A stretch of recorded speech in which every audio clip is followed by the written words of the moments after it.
Cool. This is, what is it? October 15th. And this is the Simplify Groups and Projects Working Group. Marcus, it looks like you have the first agenda item. Yeah, this is just a small thing. I suddenly started worrying that maybe our proposal isn't clear enough, that the lab is just temporary. And if this is actually what we think of it as well in the working group. So I guess I'm most interested in Alex's opinion, if you agree with that. How do you mean, with the naming or with the concept? Like, we are proposing to introduce this new lab, but then what could happen is that new features are built around this lab, and so it becomes permanent basically, but I think our plan is to get rid of it again at some point. So it's just like a temporary facade. Otherwise, we just have a duplication between projects and labs, just as you have with projects now. My intention was that we'd eventually create a new structure that would eliminate groups and projects. Okay, but that would mean like we'd need to port the project features to the lab at some point, I guess. Yep, yeah, that's right. Okay. That might make sense too. I've just been thinking about it differently. But yeah, I don't know. How have you been thinking about it? So like, we introduced the lab as a facade, so we can basically merge projects and groups without actually merging them.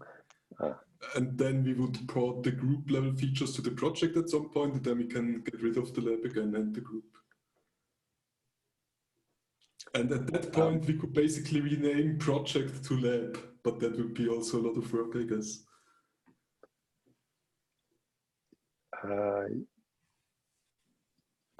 Yes, I think, yeah, in my mind, I had the temporary sort of first step where we'd have the lab behind the scenes, so we wouldn't publicize that that's sort of a new construct, except for whoever is working at GitLab that has to sort of work on the code, or perhaps within our sort of the product managers within our sort of working group. And so we'd use it under the hood, and then eventually I envisaged that, and I think Gabe's along this line as well, that we'd supersede projects and groups with something else, and it would sort of involve a slight restructuring of sort of the hierarchy. I think it's like the broader picture is also pulling in instance level groups, as they're being referred to, and sort of organization level groups, that kind of thing. Sort of a much broader picture around that, but kind of trying to create more of a uniform interface across all those levels. Mm-hmm. Okay. Do you think semantics, or sort of how we've been naming things, maybe adds to some of the confusion? Like, we've had labs, spaces, we've named it different things, and it can be confusing to kind of think through that. I'm just asking in general, right, as we communicate this out to a broader audience, like making sure we're consistent in what we call it, and how we explain it. So maybe y'all don't feel that way, but I think we've also covered a lot of territory. We've sort of covered a lot of ground and explored a lot of areas, and so we may not have necessarily had one single sort of direction specified.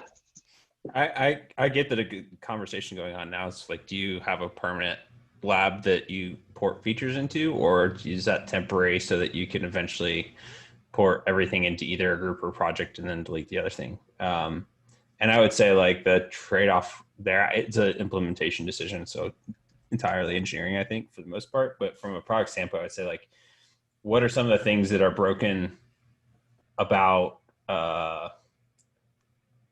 projects and groups right now that would benefit if we did have sort of like a new approach to doing that? Like, would it improve access or permissions, or like any of these other things that kind of are a little bit wonky between projects and groups right now? And I guess that's kind of like where I would ask is, like, what are the pros and cons of each, and then go from there. But I think also it's worth noting that I know that Sid and perhaps Jeremy Watson coming from sort of the top of the system down in terms of the instance level groups. They're kind of referring to things as groups, where at least me and Gabe, I think, have been referring to the same concept in terms of labs. So it's probably for something to cover for the next phase, but it might be advantageous to refer to it as a group, because some people sort of see it in that way already. I completely agree. As I have been communicating this, sort of planting seeds for us to get approvals or buy-in across the organization, communicating it that way helps people understand it a lot faster. So if you could have explained to someone like, hey, imagine in a year, you know, there won't be any projects, and all of the resources that belong to projects today will just belong to groups. And then you'll have groups, and you can have organizations can create their group structure however they'd like to, but they'll have those resources, availability of those resources at every level, no matter how they want to design it, right? That clicks with people really easily, and they understand the concept without having to introduce them to something new. I mean, you still have to explain that you're adding this object, right? But I agree. And we can talk about it later, but I would encourage us to pick something that's simple, even if we do in the back of our minds would imagine us changing the name or calling it something different or completely changing the path down the road. Like, as we sell this concept and get people's commitments and buy-in, like, it's useful to have clear naming. I think that's fine with me. That's where I talked with Liam a little bit, because he wasn't going to be able to come today, just about how to approach the engineering organization as well, like DZ and whatnot, and Sid, and how we can kind of loop in with the instance group proposal.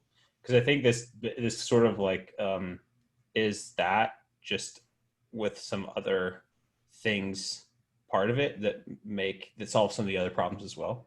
So I was going to respond to DZ in that issue and try to like get his feedback and input on our proposal. So if we think we should use the term group, we can use the term group, and like basically, like you said, a year from today, everything will be a group. There will be no projects, there will be no differences, and the inheritance stays the same. Basically, you know. If we want to say that, that's fine with me too. Are we in agreement on that? I'm in agreement that we should talk about it some more. Okay.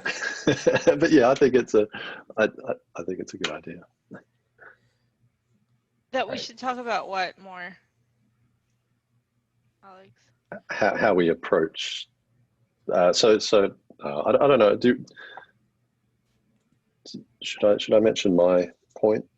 It kind of bleeds into it a bit. I do have the next agenda item, so okay. We can go there. So what my agenda item is just referencing my post in the working group where I said that I think that we're at the end of the current phase of the working group, and we should think about the next phase. And I think the next phase, just in summary of that Slack message, is that we should step tentatively and slowly. And I think, at least from the engineering side, we have some sort of infrastructure type work to sort out before we go and start trying to pull in like major features and lots of features at the same time, and trying to communicate with other sort of groups on what we're doing. And so now going back to what we were just talking about, I think, we, as part of that next phase, we should work out how we're going to sort of communicate what we're doing. And part of that involves like working out what the solution actually is. You know, we have some sort of idea, but we don't know exactly. There's engineering problems, and there's product type problems and communication and so on. And so as part of that next phase, we should solve the technical problems of the infrastructure bits and pieces that we need to sort out before we can actually roll it out in a significant way. But also kind of the communication components and whatever else product thinks they need to sort out before we sort of roll out to other groups.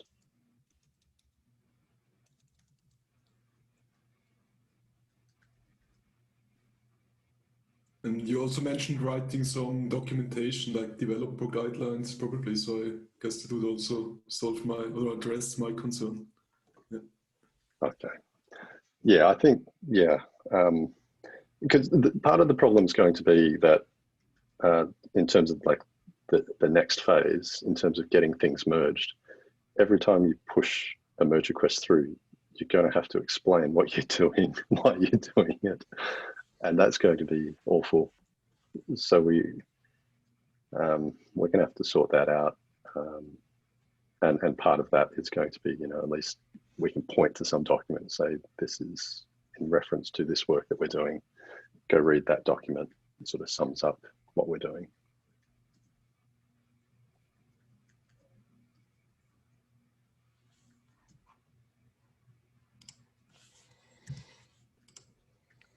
I can speak over what I'm typing. Alex, I agree with you. As part of communication, I want to get your input on this. Like, I think to conclude phase one, we had originally talked about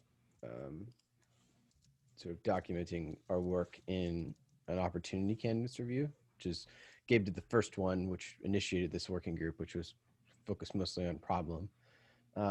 The second one would be problem plus solution.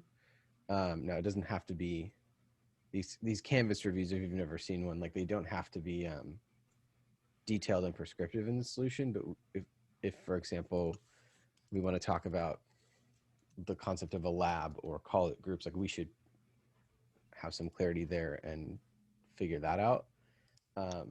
But in my opinion, at least, and y'all can disagree and we can talk about it, like I'd like to do that before we completely move into phase two, because it will give us that a little bit more buy-in and engagement from other leadership. What does that look like? Is that an issue or a Gabe Google just Doc? dropped it. It's a Google Doc. Gabe just dropped a link there, it looks like. And like the first it's like the green column, really. And what these are is you basically put a high-level summary in this document and then link off to sort of the core artifacts, you know, like the epics and issues. And then you schedule a review conversation that includes, like, typically it's Scott Williamson, Christy, Anoop, and then an engineering leader of some flavor, either Leif or Eric Johnson, depending on who's interested and how far we want to go with it. So it doesn't have to be like explicit. It doesn't need to be like, here's our very specific steps to build the solution, but a high enough level concept where they can understand it and give feedback or support, you know.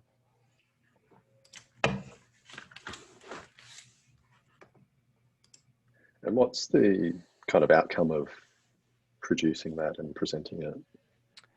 I would call this the outcome primarily a internal communication and like stakeholder buy-in kind of outcome. So I wouldn't expect us to get sort of really deep or technical or product feedback per se. Here at this point, it's more about, do people that haven't, the six of us have been spending a lot of time on this, right? And then people adjacent to us, you know, who have been working on related things are aware and have details. But Scott Williamson doesn't, and I doubt Christy does. Mike can say differently. You know, Leif probably doesn't. And so it helps us communicate in a simple and clear way. Here's what our solution is, and we'd like to continue to move forward. Now, we don't necessarily need explicit approval from them, right? But we do want to get engagement and contribution from more than the 6 of us, right? If we ever hope to be successful here, we need more than 2 engineers, 3 product managers, and 1 design manager working on it, right? And so that is a mechanism to sort of communicate the plan or the solution, get them excited about that, and get them to, for lack of a better term, like say yes. And then you have this artifact in this meeting that's been recorded that you can then share out and say, hey, we reviewed this with leadership and here's the outcome. Does that make sense, Alex? Yeah, I'm good with that, and So, some sort of formal closure to the first phase. I think that I had a chat with Liam about this earlier in the week, and we kind of discussed, originally we were sort of looking to get the higher ups involved and try to sort of dictate direction and so on, and Liam raised the point that it's not really necessary. It's not necessarily the way things are done at GitLab anyway, and we've kind of got a lot more power in our own hands to make this stuff happen anyway. So we may as well just use that power and in that direction. So I kind of feel like the next phase or 2 may not require or involve people outside of the group. Whereas maybe, I think we might be a bit off getting other people involved, just for the record, but okay. Definitely obviously part of the plan eventually.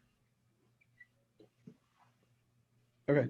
That's fine by me. I agree. We don't need the higher ups approval, right? Like, we can continue on. It's more just the communication and overall acceptance and buy-in and excitement, so that they're supportive in conversations and helping, like, for example, steer Sid. If Sid's looking at instance level groups and pushing really hard on that, like, they can help make sure that the sort of disparate projects that may come out of things around groups, right, are collaborating and communicating consistently with each other, right? I think That'd be great. it's also so that other product managers don't do inefficient work, right? So like, there's a whole table in the update issue about all the stuff that people want at the group level, and people can go on and do that, or they can say like, hey, like, we're solving for this and you'll get it, so go invest in something else. And then when we're ready for you to contribute and help, which we should try to get to that point as quickly as possible, because I think we'll move faster. But like, when we're ready for you to be involved, then you'll be able to be involved and you'll be able to contribute in a way that will build towards the vision instead of just like duplicate work. That's sort of like what I told Matt Gonzalez, and he's like, yeah, we're happy to contribute, just let us know how, right? We don't mind doing some of the work, just tell us what we need to do. So I think that's another reason why, it's just so that we do get folks aware and not operating a silo. And how do we do that once we fill out that opportunity canvas and we present in whatever way that is? How do others find out about that then? I will talk about it every single weekly product meeting as a bullet point item. I will post it in product every single week, the Slack channel. I will maybe have office hours for this so that we can let people come and talk to engineers or whoever is interested. Like, that's this kind of thing where you broadcast through many channels repeatedly over a period of time, and provide so avenues. We take it on ourselves to tell everyone then. In other words, there's no notice board or anything that we're going to post this in. We also have the weekly product meeting, right? There's where leadership makes announcements about stuff, right? So it doesn't have to be just us. And going back to, like, basically putting words in your mouth, Alex, what you're asking, like, what does getting like leadership bias get us, right? Like, also in the ideal world, right, it would get us funding, right? So that way there's a seed planted in their minds, right? And when they're making decisions about hiring and team allocation and stuff like that, right, if they know that there's this big effort, right, that they believe in, at the leadership level, right? They're bought in at the problem, they're bought into the solution, they have a general understanding that it's something that's underfunded, right? We have a better chance of, you know, in the future having a team built around it versus if we try to build it ourselves grassroots, right? That's not something that's ever going to be possible, really.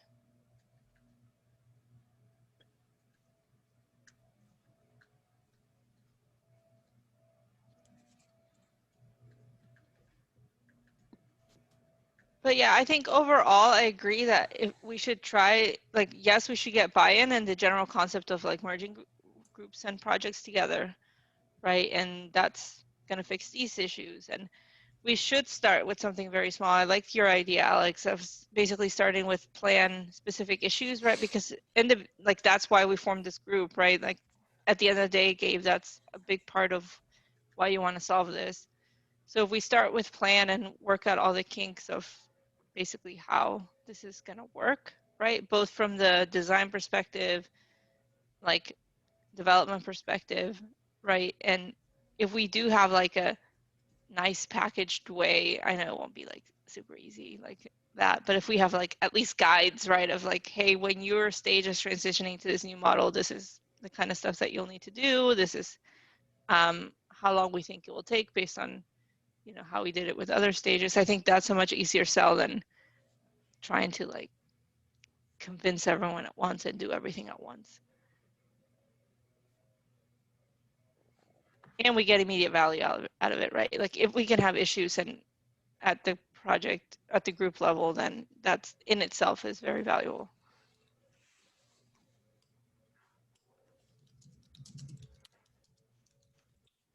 I think there's a small risk in asking for permission and getting a yes before we've actually done a proof of concept, you know, in say like with epics or wiki or something. Because I think like leadership has a hard time saying yes to something that they don't totally understand. So I think the first thing is we just socialize it, make sure people understand, and do the first proof of concept and make it work and ship it. And we don't need yes at all. Honestly, we just need to keep socializing because there's going to be more capabilities beyond that first capability that need this correction in how the model works. So, yeah, Mike, I agree, and thing. I don't think we need or should expect a formal yes from that opportunity canvas review. It is just socializing, right? And in this case, it's socializing with leadership, which requires usually a meeting and a formal document. You know, get them to look at something, right? Fair enough. Yeah, we don't need their like official no rubber stamps. hit the approve button on the MR kind of. Okay.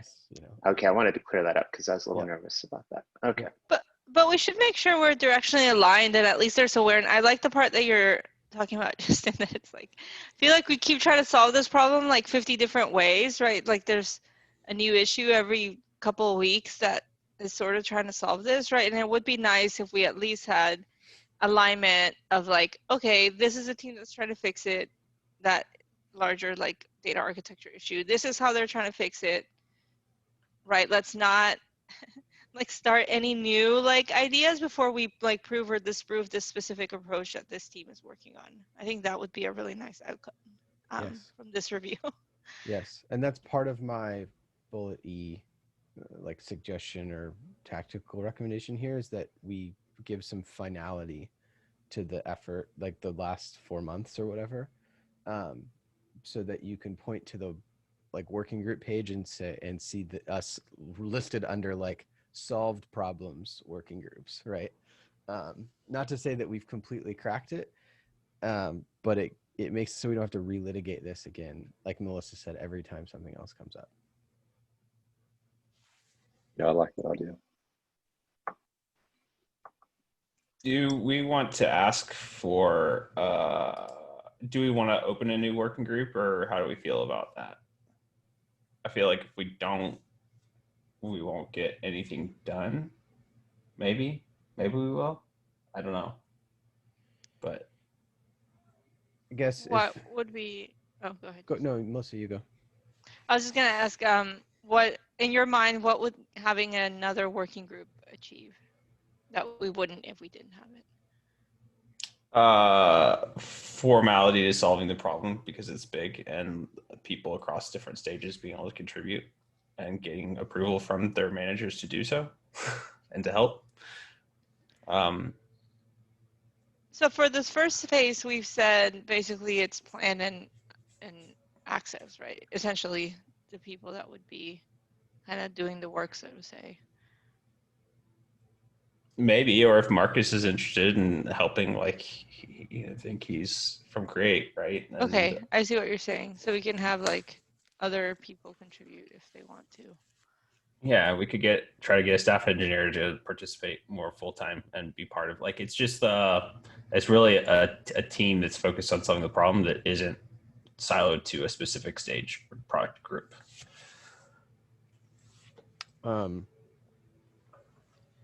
Alex mentioned it earlier, but like I think it also depends on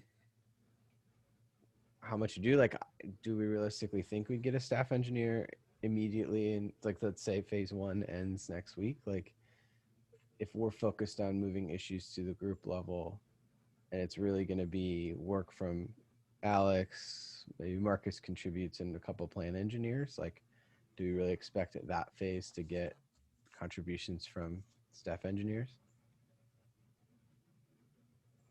It would help. I don't disagree with you. It absolutely would help, but like, just being pragmatic, like I don't think we would. Right. So I talked to Brinkman about this a little bit this week, and because it's, even if Marcus wants to do some things here, it's self-contained within dev. Right.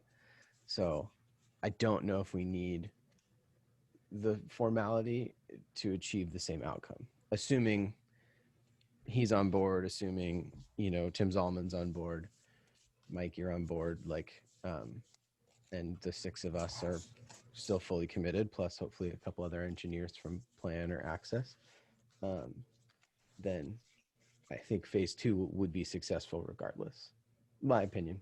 I might be wrong, but Yeah, I think phase 2 would be just getting the infra bits in place, but phase 3, like, that's the whole company at that point. I mean, it's release management, it's health monitoring, it's all sorts of different teams that want things at the group level. I've got to drop for another call, but I'm fine with whatever we want to do. well, I will raise an MR to resolve at least the phase 1 working group, and we can collaborate there. And then Gabe, let us know how we can contribute and help complete that solution validation or the rest of the opportunity canvas. Okay. We can jump in async. Sounds good. Okay. Good to see y'all. Have a good rest of your day.